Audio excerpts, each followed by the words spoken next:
istilahnya kayak privilege karena dia anak Hokage juga. Itu mungkin menjadi pemantik semangat bagi Naruto-nya ini agar kemudian tetap menjadi baik. Ya, ingatlah bahwa sejahat-jahatnya Nagato, dia tetap bisa berubah.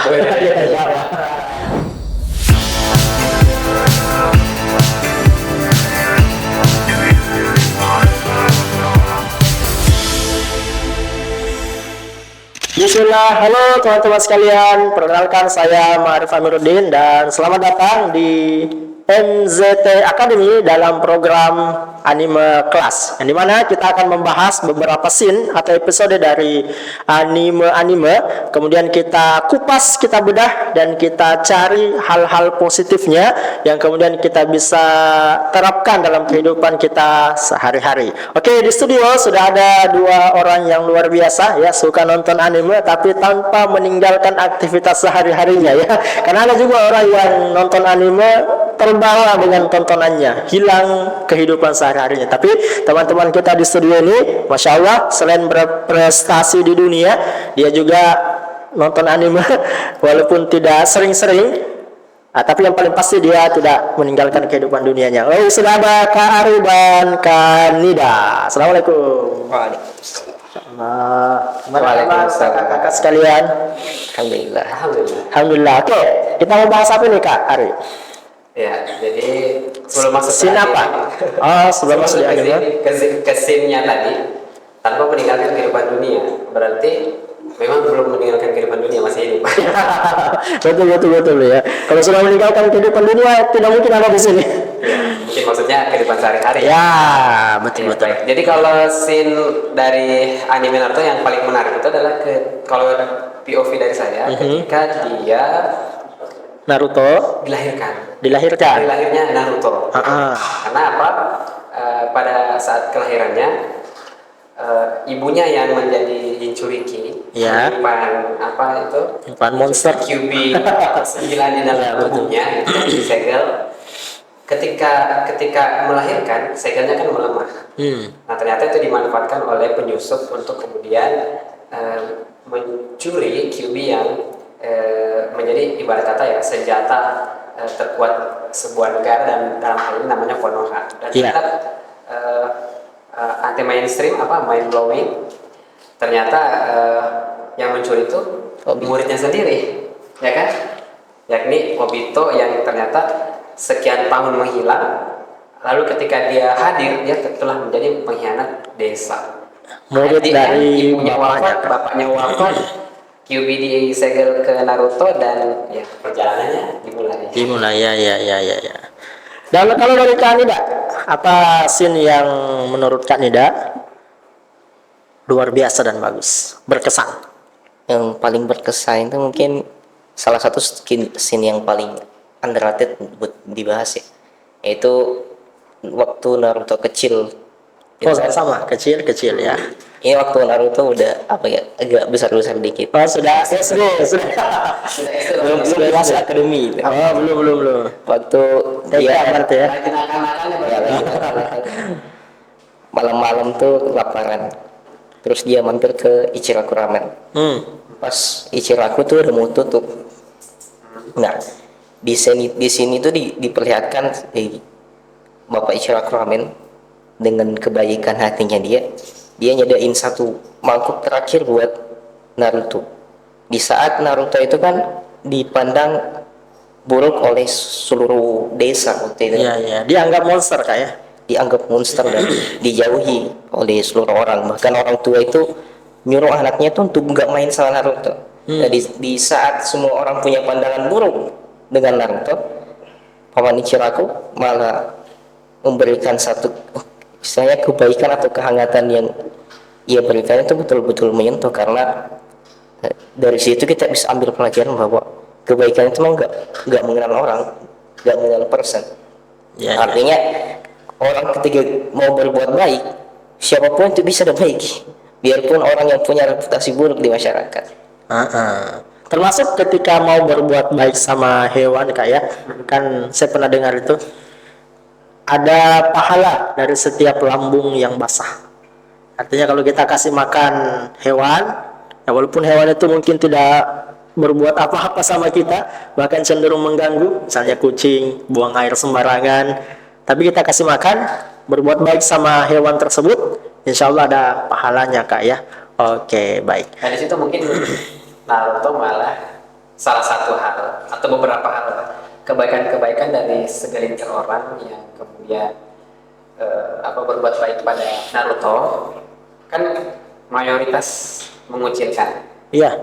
Itu mungkin menjadi pemantik semangat bagi Naruto-nya ini agar kemudian tetap menjadi baik. Oh ya, betul betul Tetap betul ada betul orang-orang betul. yang kemudian bisa menyentuh ya kebaikan pada orang seperti Naruto yang dikucilkan oleh desa karena sudah merusak desa gitu kan, sejarah dari Kyuubi-nya bukan Naruto-nya sebenarnya. Iya, betul betul betul. Gitu. Seperti Paman Yuka ya yang kemudian sekian itu ya, kemudian Hokage ke berapa? 3 ya kalau tidak salah. Karena kan bapaknya yang keempat. Hokage ketiga Hiruzen Sarutobi. Iya. Yang kemudian terus menjadi orang yang care kepada Naruto atau orang tua kedua ya setelah wafatnya kedua orang tuanya yatim piatu kan ya. Jadi kalau misalnya di masa kecil yang dia dapatkan semuanya Keburukan. rejection gitu kan, penolakan, mungkin saja ini menjadi bibit-bibit ya monster yang akan menjadikan dia menjadi penjahat di masa depan. Tapi Saya ingat, masih ada orang-orang baik jadi Saya ingat ini Kak, film Joker. Joker. Nah, dia kan awalnya orang baik, kemudian dapat tekanan luar biasa, Ya. dapat ejekan dan lain sebagainya, akhirnya dia jadi buruk, Ya. gitu. Ya walaupun, kurang lebih sama sih seperti ya ya ya, ya. Cuman kebaikan segelintir orang itu menyelamatkan Naruto dari jalan yang buruk gitu. Iya iya iya iya. Ya. Intinya setiap masa akan ada selalu orang-orang baik. Ya mudah-mudahan kita bisa jadi salah satunya. Bisa meskipun jadi tidak baik. selalu bertemu orang baik, jadilah orang baik itu. Jadilah orang baik itu, masya Allah. Ya kalau scene lainnya Dari Kanda. Kalau dari saya ini melangkah ke mana ke Bebas. Karena kita tahu kayak Naruto ini dari panjang sekali. Pokoknya dari kecil, dari belum lahir sampai sampai sudah punya anak. Iya betul. Iya. Sampai ada Boruto. next Next next generation. generation. Ya ya ya. mungkin yang paling menyentuh itu waktu pertarungan lawan Nagato Naga. di akhir pertarungan. Berarti itu sudah sibuk ya? Shippuden ya. Waktu Naruto konfrontasi langsung dengan Nagato, maksudnya berhadapan langsung, Iya. bukan dengan Pain yang dikendalikan Nagato. Oh itu sudah di bagian akhir betul ya? Yang dalam Coba pohon. pertarungan, Dalam iya. pohon. Yang dalam pohon kertas. Apa Jadi- yang menarik situ Kak? Kita bisa lihat keteguhan hatinya seorang Naruto gitu.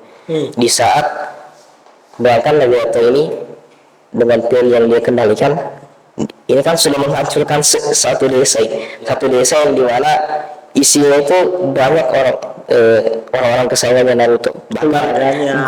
guru tersayangnya Kakashi itu sendiri kan mati juga waktu itu, dibunuh. Desanya hancur, orang-orang tersayangnya banyak yang mati, tidak ada lagi yang tersisa istilahnya.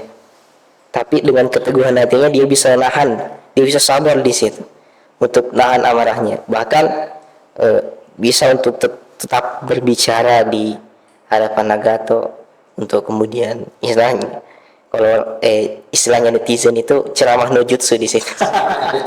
Nah ini salah satu keahliannya. Powerfulnya dia ya. Betul. Tidak ada di ninja-ninja lain. Sampai akhirnya dia berhasil mempengaruhi Nagato untuk pakai jurus terlarang yang bisa bikin orang tuh hidup kembali. Ya memang saya soroti sebenarnya salah satu yang membedakan Naruto ini dengan ninja-ninja yang lainnya, dia punya itu tadi, ceramah jutsu. Ya artinya semua orang bisa jadi lebih baik kalau ada yang nasihati. keren. Kita lihat Pain yang Nagato ya, yang luar biasa, sudah menghancurkan satu negara, sudah menghancurkan banyak orang. Hatinya pokoknya membunuh kerjaannya setiap hari. Tapi dengan ceramah no jutsu itu tadi, diberikan nasihat-nasihat, nah dia bisa luluh, dia bisa berubah jadi orang baik bahkan membantu. Ya, luar biasa. Ini saya kira relate kayak dengan kehidupan kita sehari-hari. Jadi banyak orang yang jahat, mohon maaf, melakukan banyak kejahatan, namun kemudian dengan sentuhan nasihat-nasihat agama khususnya, dia bisa jadi orang baik. Ya, kita kenal mungkin Fudail bin Iyad. Kenal kah ya? Fudail bin Iyad itu kan orang di gurun, tukang begal. Ya, jadi kalau ada orang malam-malam mau lewat gurun, nah itu tahan. Nah, jangan malam, ada Fudail. Ya, karena Fudail ini terkenal dengan pembegal. Ya, pokoknya dia orang Makassar bilang natarai orang di jalan, natarai orang di jalan, baru ambil semua barang-barangnya. Ya, syukur-syukur kalau dibiarkan hidup, biasanya langsung dibunuh. Tapi karena dia mendengarkan ayat-ayat Al-Quran, mendengarkan nasihat-nasihat, akhirnya yang sekeras itu pun bisa berubah jadi baik, jadi lembut, insyaallah. Ceramah no jutsu. Ceramah no jutsu. Tapi menarik ya Nagato itu. Ya, Kak. Saya di bagian Nagato ketika menyerang Konoha, pain ya, pain yang menyerang Konoha. Itu ada beberapa, ada yang lucu, ada juga yang bagian-bagian kritis-kritisnya. Yang lucunya dulu, jadi ketika di pertengahan itu Sakura berteriak Naruto, tiba-tiba muncul asap besar, tiba-tiba, dan Naruto muncul dengan kata-katanya yang besar-besar. Iya. Akhirnya sudah belajar mode Sunny mode, dan kemudian bisa face to face lawan Pain, dan bahkan sebagian besar Pain itu hancur kan. Luar biasa sekali di bagian itu. Dan ada juga pada bagian tadi cara menunjuk itu, saya melihat bahwa di Naruto ini orang-orang yang melakukan suatu perbuatan itu selalu ada persepsi atau perspektif yang melatari perbuatannya. Iya. Misalnya ada niat motivasinya kayak. Jadi mereka tidak merasa mereka itu jahat sebenarnya. Seperti Nagato kan. Dia ingin membunuh para Hokage, menangkap semua Kyuubi karena merasa bahwa sistem negara itulah yang kemudian menimbulkan perang berkepanjangan. Iya. Maka dia ingin memiliki kekuasaan tunggal di seluruh dunia, mirip dengan Sasuke. Supaya dia bisa menebarkan keadilan, berbuat baik. Perspektif keadilan menurut mereka. Iya. Kalau Naruto punya persepsi yang berbeda juga. Gitu. Tetap negara-negara itu tidak apa-apa ada, yang penting stabil dan kerjasama, saling memahami satu sama lain. Iya. Berarti setiap perbuatannya dia mengira ini perbuatan baik ya. Baik. Jadi mirip kayak Obito ya. Obito juga Obito. agak ekstrim dia. agak tricky ya, karena kehilangan seorang wanita menjadikan dia Ya, lagi-lagi faktor-faktor lain juga ada. masalah wanita. dicuci otak. Jadi bahaya ya. Cuci otak kalau dijadikan penjahat. Dia dicuci otak sama Madara di pertarungan terakhir itu, waktu dia tertimbun batu kan. Berarti kita pindah kemana ini? Ke PDS 4. Iya, Perang Dunia Shinobi keempat. Tapi awal kisah Obito. Oke, silahkan. Bagaimana kan Ida? Itu kan waktu dia dijatuhi batu di pertarungan terakhirnya, waktu dia sudah kasih matanya saat sebelah ke Kakashi. Di situ kan dia ditolong sama Madara. Tahun kemudian dia diasuh sama Madara, diajarkan banyak hal juga, termasuk jutsu-jutsu, dan termasuk juga tujuan besar Madara. Nah, disitulah kemudian dia dipengaruhi dengan alasan dipengaruhi tujuannya Madara itu, maksudnya dengan alasan bahwa ini bisa mencapai keadilan atau ini bisa mencapai dunia yang ideal. Iya. Menurutnya. Betul. Kan Obito itu merasa sangat terpukul setelah melihat kematian Rin yang ditusuk sama Kakashi Di Chidori. Meskipun tujuan Kakashi baik. Iya. Di situ kan dia bertekad untuk membuat orang lain juga merasakan hal yang sama, tapi di satu sisi dia juga tidak pengen orang lain tuh seperti Rin. Iya. Ya kan? Makanya dengan pengaruh kata-kata dari Madara, yaitu tujuannya itu Mugen Tsukuyomi, dia akhirnya terpengaruh di situ. Dia akhirnya bertindak sesuai dengan keinginannya Madara. Ya, kalau kita lihat jutsu yang besar itu kayak Mugen Tsukuyomi, itu kan sebenarnya di individu-individu kan rasanya bagus sekali. Karena seperti Kiba yang kena Mugen Tsukuyomi dia tiba-tiba jadi Hokage. Semua cita-cita yang terkena jutsu itu menjadi kenyataan. Ya, walaupun kenyataannya dalam tanda kutip karena dia masuk dalam Dunia mimpi. genjutsu yang sangat besar. Ya mungkin keinginannya seperti itu Kak ya. Keinginan Itu dari dunia ideal menurutnya. dunia ideal Tidak ada lagi peperangan. menurut dia. Istilahnya menurut semua Madara dan impian itu Obito. tercapai. Ya. Tapi palsu.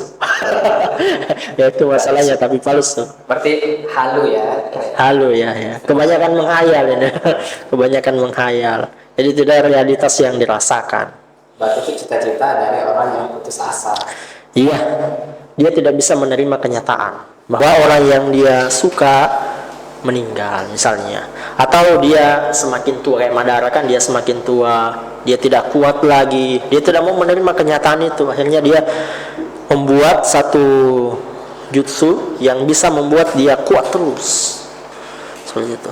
Mirip kayak siapa ya, ular itu siapa lagi, si Orochimaru. Nah, itu kan luar biasa, dia tuh ilmuwan hebat, jutsu banyak yang tahu, cerdas pula, tidak bisa mati, luar biasa. Dia melakukan berbagai cara untuk meregenerasi tubuhnya, ya, sehingga dia kuat, dia cerdas, dia kemudian juga tidak bisa mati.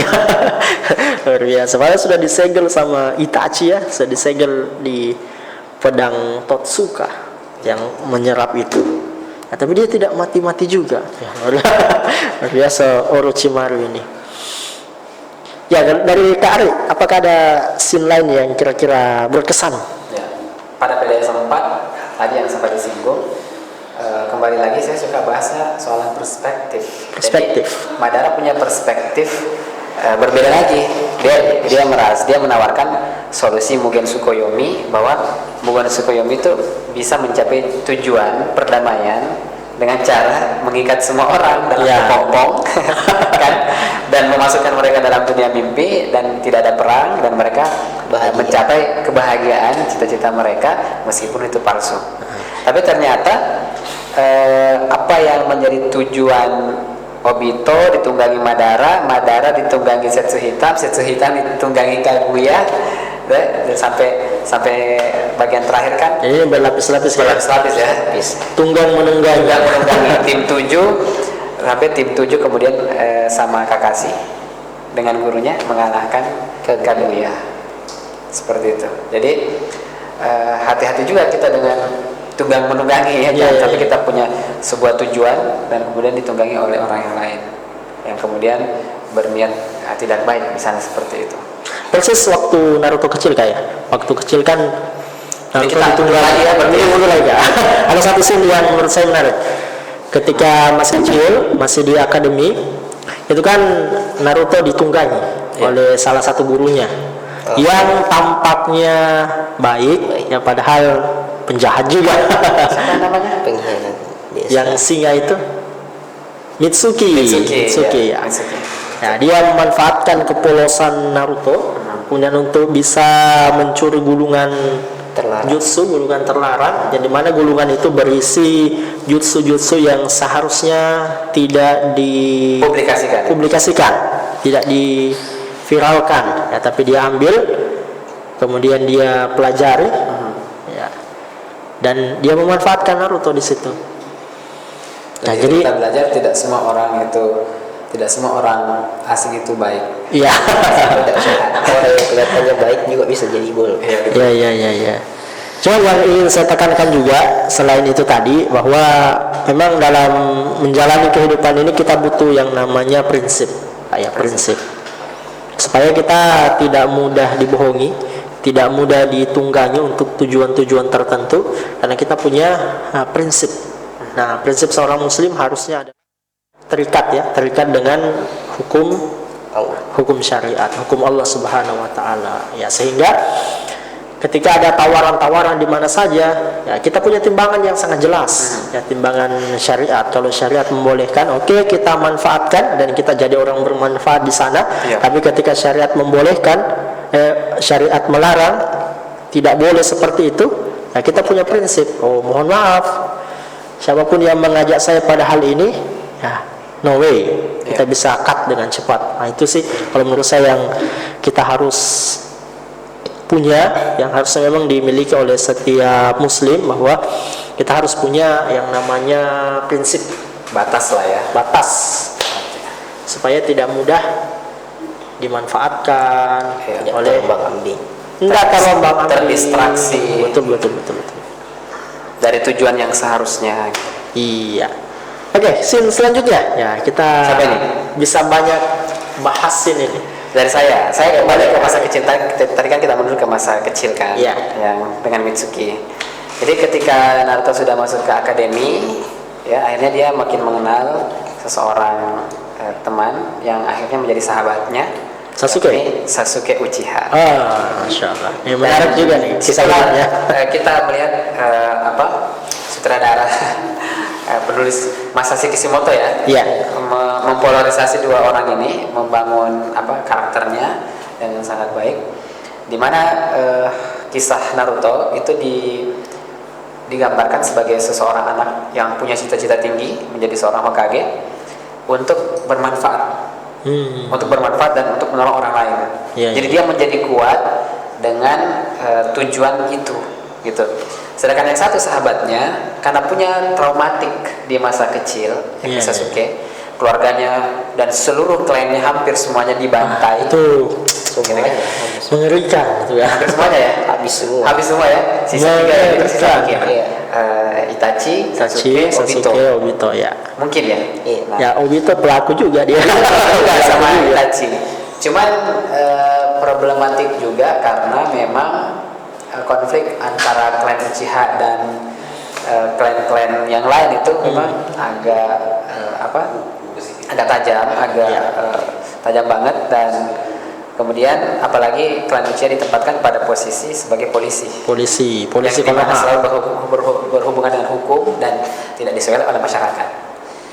At the end klannya sudah musnah gitu kan, mayoritasnya sisa 3 orang, dan akhirnya Sasuke besar dengan tujuan untuk membalas dendam kepada pelaku genosida ya, genosida khusus terhadap klan Uchiha tersebut. Uchiha. Jadi akhirnya dia menjadi kuat berguru pada Orochimaru yang juga villain desa Konoha pada waktu itu, dan akhirnya menjadi kuat untuk membunuh kakaknya sendiri, Itachi.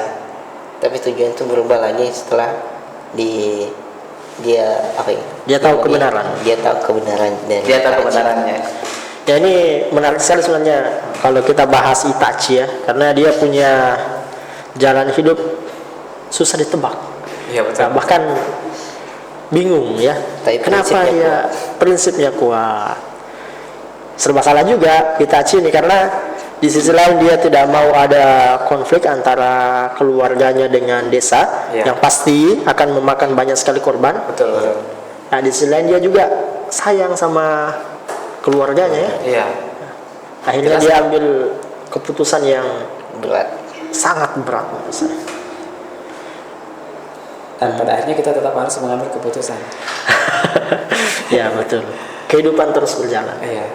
Every day we take decision. Jadi Itachi memutuskan membunuh keluarganya.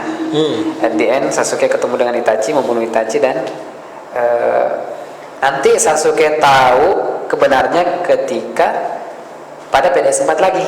Iya. Ketika Sasuke ketemu Itachi dan menetralisir jutsu yang membangkitkan orang mati.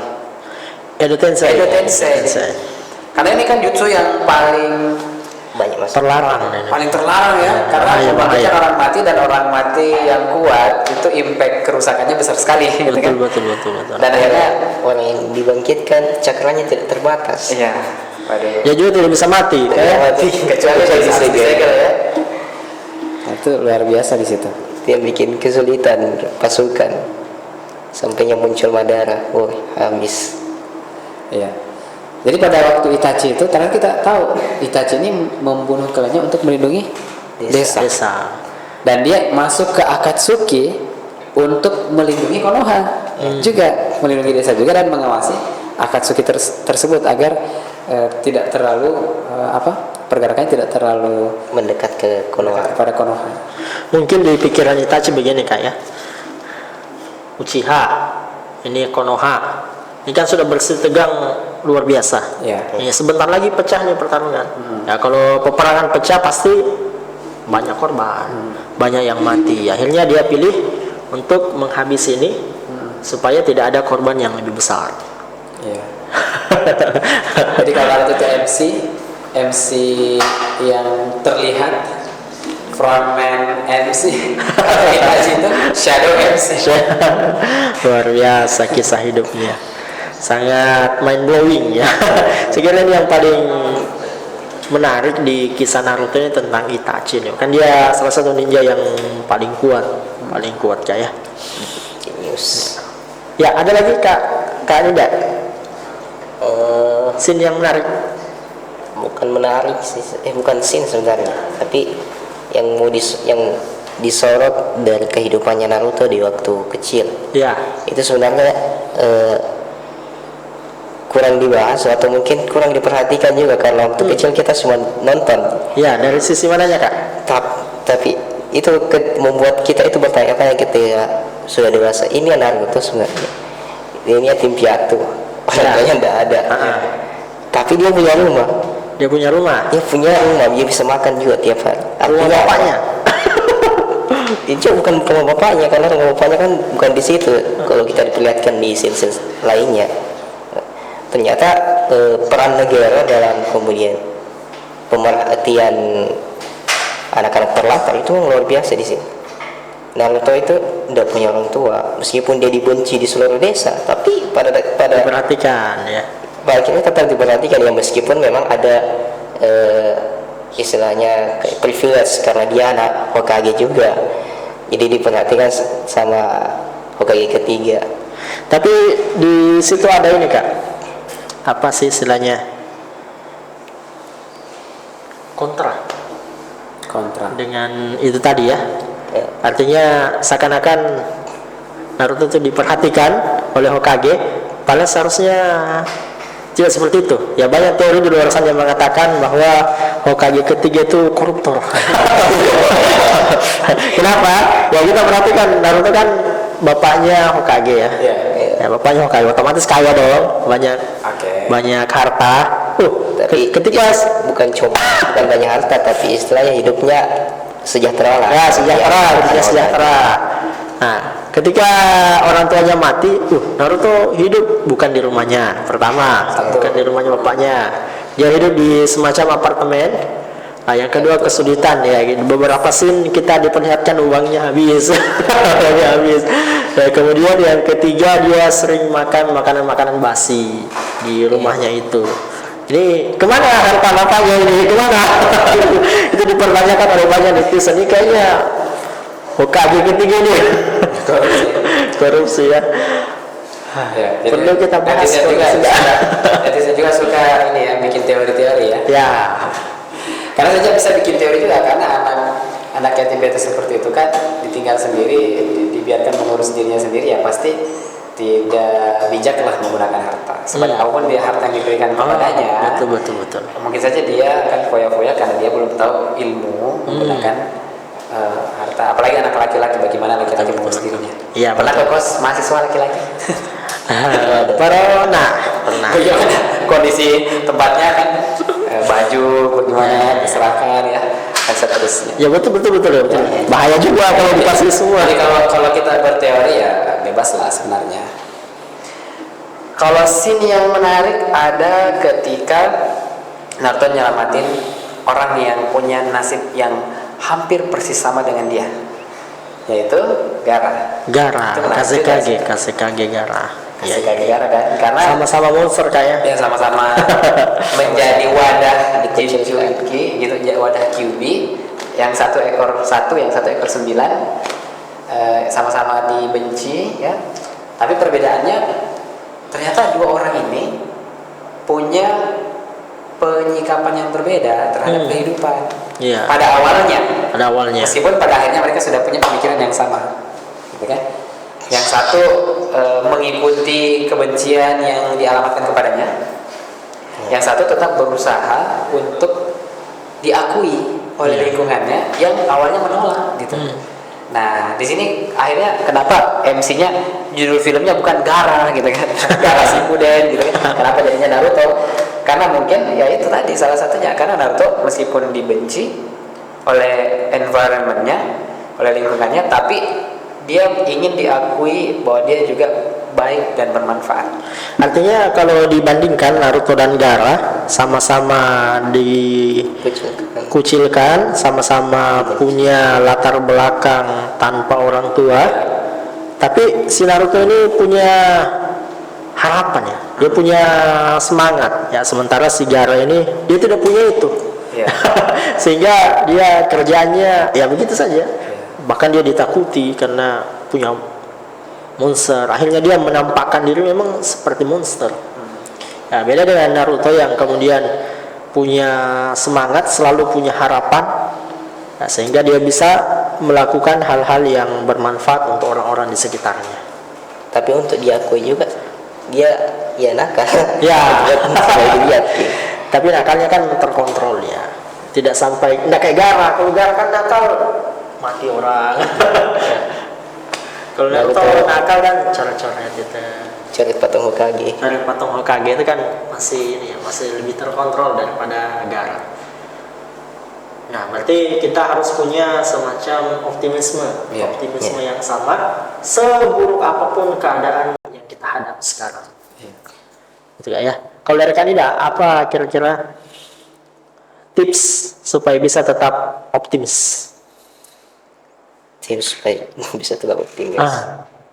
Ya mungkin tugas numpuk, uang tidak ada, kos mau dibayar, makan Indomie, satu-satunya Indomie, pas dimasak jatuh sama hilang. Gimana bisa tetap optimis? Ya, sebagai mahasiswa berarti ya. Gimana ya? Agak sulit sebenarnya untuk menjawab itu. Ini kalau berat. Kalau kita juga mau optimis tapi keadaan terlalu berat, sehingga sulit untuk itu. Cuman tips ya, mungkin kalau saya itu biasanya ingat satu ayat dari Al-Quran. Apa tuh? Apa gitu ayatnya nih? Artinya?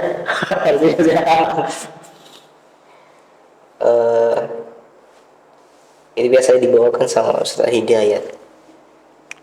Ustaz Adi Hidayat? Yang apa gitu ya?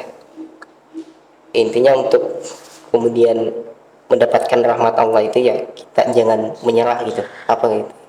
Oke, ya intinya seperti itulah. Saya juga tidak tahu. Kari sendiri. Gimana agar kita bisa orang kafir yang berputus asa dari rahmat Allah. Itu betul. Berarti seberat apapun itu, ya kita selalu berusaha untuk bisa optimis ya, berprasangka baik gitu Kak ya. Sangka baik. Oke, Kari sendiri. Kalau saya membuat optimis itu adalah karena punya kebiasaan start from the end. Kayak mana tuh Kak? Start from the end. Mulai dari akhir. Jadi kalau misalnya kita mengerjakan satu kerjaan, tugas, project gitu kan atau apapun itu, harus miliki dulu gambaran akhirnya itu seperti apa. Contoh, tujuan akhir itu seperti apa. Misalnya contoh ya, karena saya background bisnis, yang nyampe sedikit ke pekerjaan. Masya Allah. Background bisnis, misalnya kita ngerjain sebuah project bisnis, dalam hal ini contoh lah misalnya pendidikan gitu kan. Kita ngerjakan sebuah project pendidikan, meskipun yang kita kerjakan itu masih skalanya masih kecil, misalnya masih skala rumah gitu kan, anak-anak kecil, anak-anak belajar dari tempat sekecil itu gitu kan, masih skala ya 1-2 murid gitu kan, tapi tidak apa-apa kita berpikir besar bahwa di akhir nanti konsepnya sebesar ini. Misalnya waktu itu saya cuma berpikirnya proyek yang saya kerjakan itu hanya skalanya nasional. Skala nasional tersebar di seluruh wilayah Indonesia, dan saya punya tim untuk memanage wilayah-wilayah itu gitu kan. Dan akhirnya Itu the end yang saya visualisasi atau ya afirmasi nasional. pada waktu itu, Pada mungkin waktu itu. sekitar tahun 2018, dan saya optimis dengan hal itu. Iya. Dan dengan itu akhirnya saya menjalaninya meskipun penuh dengan onak, duri, rintangan, tantangan, hambatan, ya, luka gitu kan, air mata, dan seterusnya. Darah. Ya.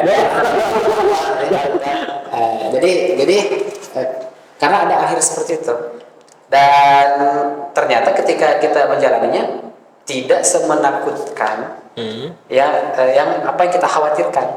Oh, berarti seringnya ada pikiran-pikiran bahwa wah, ini Bakal gagal. ini bahaya gitu Kak ya. Jadi dengan adanya visualisasi akhir itu membuat kita memantapkan tujuan, dan akhirnya kita bisa istiqomah pada perjalanan, ya. Seperti Naruto tadi, dia punya tujuan akhir, ingin menjadi Hokage, diakui oleh seluruh desa, seluruh warga gitu kan, menjadi Hokage ke-7 kalau tidak salah ya. Nah, dan dia fokus dengan tujuan itu, dan dia menjalani setiap tantangan, hambatan yang menjadi alur cerita dari Naruto ini sampai perang dari awal masuk akademi, ya, sampai perang dunia keempat lawan Kaguya, pertarungan akhir Sasuke dan Naruto sebagai sahabat, gitu kan, sampai tangannya putus. Itu kan cerita yang sangat epik menurut saya kalau dirangkai dari awal sampai akhirnya menjadi seorang Hokage ke-7.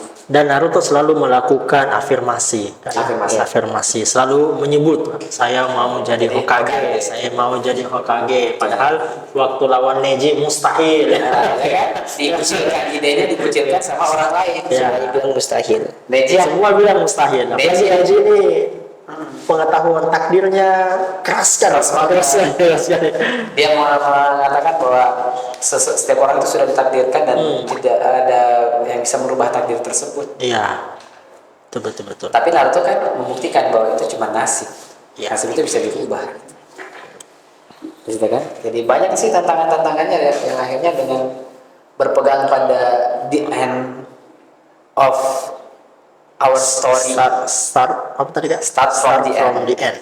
Mulai dari bagian akhirnya gitu. Kalau misalnya kita juga mau pergi jalan ke satu tempat, kita kan start from the end, buka Google Maps, studio, podcast, gitu kan? Gimana? Nah, kita klik titiknya, habis itu kita bisa konsisten pada perjalanan itu. Apapun kendalanya, misalnya macet. Berarti misal Kak, kalau saya banyak kempes. kalau saya mahasiswa, berarti start of the end-nya wisuda gitu ya? Ya boleh ya, itu jangka menengah. Oke. Berarti apapun yang saya hadapi dalam perjalanan sebelum wisuda, nah itulah yang membuat optimis terus ada. Iya. Optimis terus bangun karena ada visualisasi tentang tujuan akhir. Oh, Masya Allah, luar biasa. Di bagian Kita kasih aplaus. Ya. Ya, bagian apa tuh Kak? Di bagian akhir tadi itu wisuda, saya tiba-tiba teringat saya juga wisuda waktu itu kan. Jadi waktu mas kuliah kan saya ingin jadi entrepreneur. Saya kuliah sebenarnya karena disuruh sama orang tua. Iya. Pada akhirnya Awalnya nggak mau kuliah? tidak. Setelah lulus SMA saya mau kerja. Dan saya merasa bisa belajar dengan berguru pada orang-orang yang berilmu atau baca buku secara personal, informal learning lah. Iya. Belajar secara informal dan belajar secara mandiri seperti itu. Tapi orang tua menyuruh kuliah, oke lah sampai S1 ya. Tapi karena cita-cita jadi entrepreneur, setelah saya kuliah secepat mungkin, 2 tercepat di kampus. Nah, akhirnya 3,5 tahun lah. 3,5 di kampus, di sekitar 60 orang satu angkatan, 2 tercepat. Habis itu saya tidak ambil ijazah sampai sekarang. Jadi ijazah saya masih ada di UNM di kampus sampai sekarang. Kenapa? Kenapa? Kenapa? Karena tujuan mau daftar PNS bagus tuh. Ya, karena tujuan saya ingin jadi entrepreneur. Oh iya. Gitu kan? Nggak ada yang tuh ijazah palsu. Kenapa ijazah sekarang belum tentu dipalsukan? Punya ijazah belum tentu berpendidikan. Iya. Juga orang berpendidikan ya orang yang mau belajar dengan formal ataupun informal. Jadi karena waktu itu, karena saya angkatan pertama di jurusan bilingual, sains bilingual, Sains yang internasional, pakai bahasa Inggris kalau belajar. iya, Oh, begitu. pakai bahasa Inggris. Angkatan pertama, jadi di bagian akhir ternyata ada syarat wisuda itu skor TOEFL-nya itu minimal 420. Tapi karena ini angkatan pertama, jadi menyusun kurikulumnya masih belum bagus. Iya. Kita kuliah itu dari setiap mata kuliah tidak ada pelajaran TOEFL. Di akhir kaget pas mau wisuda, ada syarat TOEFL. Meskipun kita bisa speak English, ya in daily misalnya activity, misalnya dalam belajar dan mengajar, tapi kan TOEFL itu bagian yang berbeda. Iya. Dia lebih teoretik, gitu kan. Akhirnya saya mendadak belajar TOEFL, les TOEFL, kemudian ini dan berkali-kali tes cuma dapat angka pas 420 untuk lulus. Itu lulus. Untuk wisuda. Iya. Tapi untuk ambil ijazah itu syaratnya 450. Oh. Beberapa orang sudah berani mengambil cara instan dengan membeli ijazah. Membeli Tapi saya ijazah. punya prinsip sebagaimana tadi yang Kak Ma'arif bilang, kita harus punya prinsip. Ada yang baik kita ambil, yang buruk kita tidak boleh ambil. Akhirnya saya tidak bayar orang untuk buatkan sertifikat TOEFL itu. Akhirnya konsekuensinya ya tidak bisa ambil ijazah. Saya cuma dapat ijazah fotokopi. Ini sudah berapa tahun, Kak? Saya sudah 2018 dan sekarang sudah 2025. 7 tahun. 7 tahun ya, ya? 7 tahun. Oh. Karena tujuan juga adalah entrepreneur, jadi ya sudah lah. Dan tidak ada masalah kayak dalam namanya kehidupan. Iya. tidak ada masalah dengan hal itu. Kecuali mau daftar PNS Kecuali. atau mau daftar S2, lanjut harus Saya ada. daftar kerja. Ketika orang tua suruh lanjut S2, saya bilang ya cukup S1 karena orang tua sudah dikabulkan keinginannya untuk anaknya S1. Oke. Jadi foto wisuda sudah ada, ijazah fotokopi sudah ada, titel SPD atau BEd Bachelor of Education juga sudah ada, ya sudah lah. Oke. Kita kembali ke laptop dulu. Oke. Kak Rida, Ya. scene apa yang menarik lagi untuk kita bahas? Ini mungkin terakhir ya. Oke. Saya juga ada satu. Oke. Karena Oh gitu. ya. Boleh, boleh, boleh. Scene yang luar biasa itu adalah beberapa nilai yang saya catat. Ada empati. Naruto ke Gaara tadi. Empati karena sama-sama punya latar belakang yang sama. Cuma Naruto mengangkat Gaara agar kemudian kita menjadi lebih optimis dan bermanfaat. Kemudian cita-cita tinggi menjadi the end of story, kan?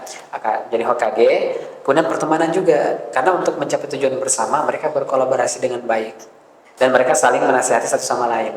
Kadang-kadang ada memang yang tidak bisa, akhirnya dikalahkan, dijauhi. Tapi sebagian yang hatinya masih ingin kebaikan, mereka berubah jadi lebih baik seiring dengan perkembangan mereka tiap episode, ya, tiap season.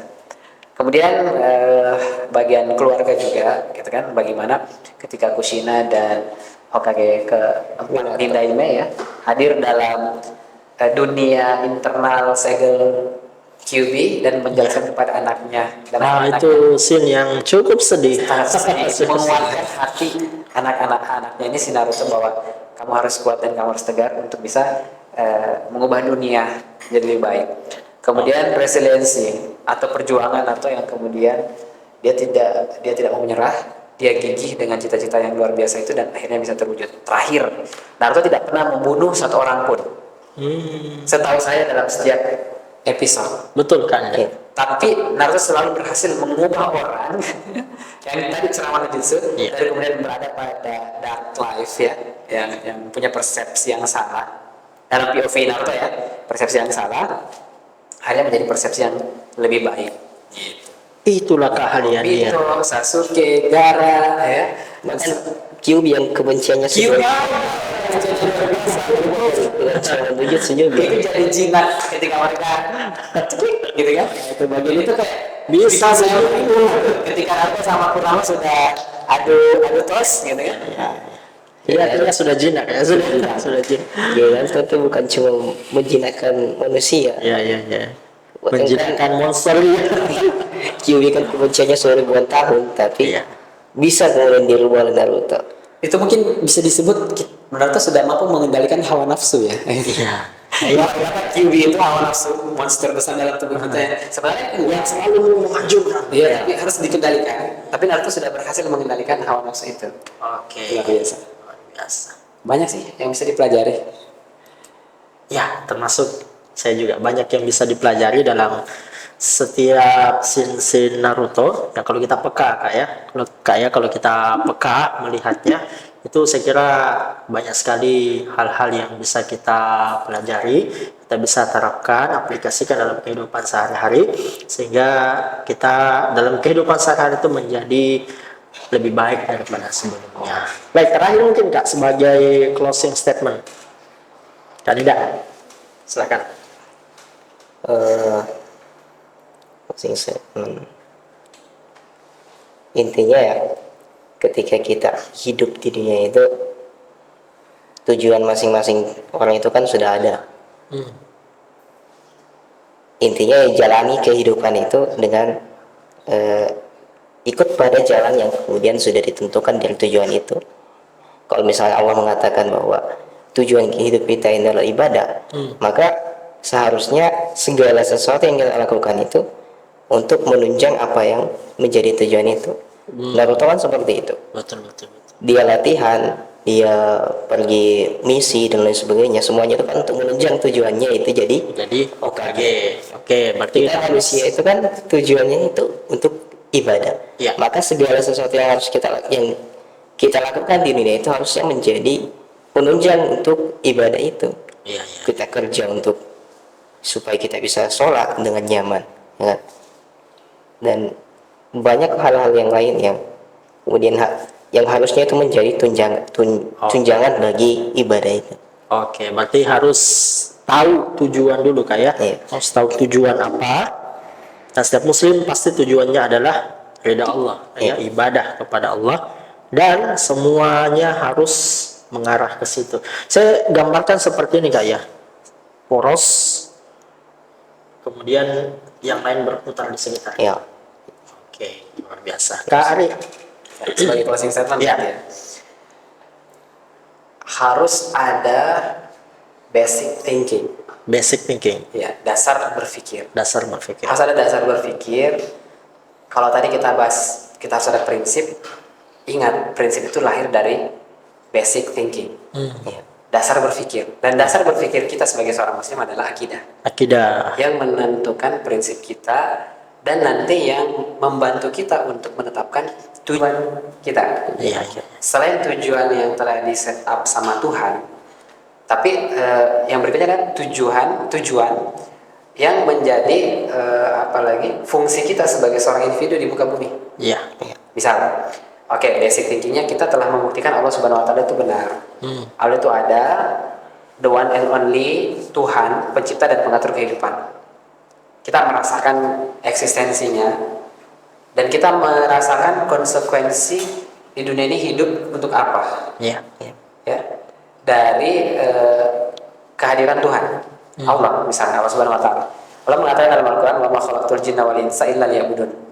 Dalam surat Az-Zariyat ayat 56. Tidaklah aku ciptakan jin dan manusia kecuali untuk beribadah. Padaku. Iya. Nah, kalau tujuan dari Tuhan itu adalah untuk beribadah, ya, berarti ini tujuan yang telah disetting dari Tuhan terhadap penciptaan kita. Nah, tapi kita sebagai manusia yang jumlahnya banyak, misalnya jumlahnya manusia berapa di muka bumi ini? 8 miliar 8 miliar. Setiap kita unik dan punya potensi. Kan ada namanya energi kinetik, ada potensial. Kinetik itu ketika dia bergerak, potensial itu yang kemudian berpotensi untuk menciptakan energi kinetik, gitu kan? Nah, setiap orang punya potensi yang berbeda-beda. Nah, dengan potensi yang kita miliki, kita kuat di mana, kita strong di mana.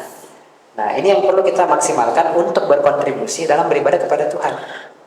Contoh, misalnya, sahabat Nabi Abdurrahman bin Auf. Iya. Beliau ini terkenal apa? Kaya, satu. Dermawan. Sahabat Nabi Khalid bin Walid terkenal apa? Jenderal perang. pasukan. Nah, Jenderal perang. ini dua potensi yang berbeda, tapi sama-sama untuk beribadah kepada Allah bisa. Betul. Berarti ada tujuan jangka panjang Tujuan utama, yang tujuan semuanya. utama. Ya. Kemudian ada tujuan personal yang menunjang tujuan utama tadi. Itu tadi lebih deep lagi ya, lebih dalam. Ya. Artinya misalnya kalau Abdurrahman bin Auf mau mencapai surganya Allah yang dengan mudah, jangan dikasih pedang. Jangan dikasih uang gitu. Ya. Jangan dikasih uang juga, dia sudah punya uang. Uangnya diarahkan, diajarkan Islam, akhirnya dia bersedekah. Iya. Miliaran gitu kan, triliunan. Berarti potensinya di situ. Potensinya di situ, gitu kan? Nah, kalau Khalid bin Walid jangan dikasih barang dagangan, uang gitu kan, tapi dikasih pedang. Iya, bisa. Dihancurkan mungkin ya.